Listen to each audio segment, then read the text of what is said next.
அம்பேத்கரை வீட்டுக்குள்ள போனான்னா இவனுக்கு மனசுக்குள்ள இல்லை, வெளிப்படையாவே அவ்வளோ திட்டி தீர்த்துக்கக்கூடிய ஒரு குரூப் தான் இந்த ஆர்எஸ்எஸ் குரூப்.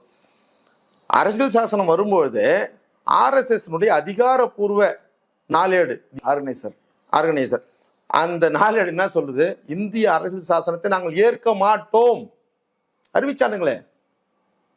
அப்போ யார் அந்த அமைப்புக்கு தலைவர்? யாரை நீங்க ஏமாத்தத்துக்கு பாக்குறீங்க? ஷாம் பிரசாத் முகர்ஜியா இருக்கட்டும், இந்த ஹெட்கேவரா இருக்கட்டும், யாருன்னா இருக்கட்டும், அதுக்கு ஆர்எஸ்எஸ் முன்னாடி. ஆனால் பஞ்சாப் தாட்ஸ் எழுதின கோல்வாக்கர் உருவாக்கின ஆர்எஸ்எஸ் மூளையே வேற, அந்த செயல்பாடுகளே வேற. மிக மிக உலகத்திலே மோசமான ஒரு அமைப்பு ஒன்று இருக்குதுன்னா அது ஆர்எஸ்எஸ் அமைப்பு. ஏன் அப்படின்னா, ஹிட்லர், முசோலினி உலகத்தினுடைய மன்னிக்க முடியாத மிக பேரழிவு மிக்க மரண வியாபாரிகள்.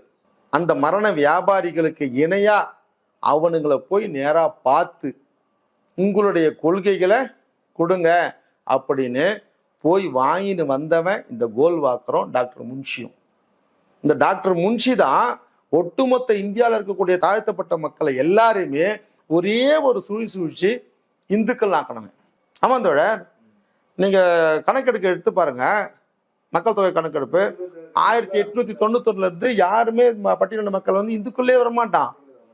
40க்கு அப்புறம் தான் வருவான்.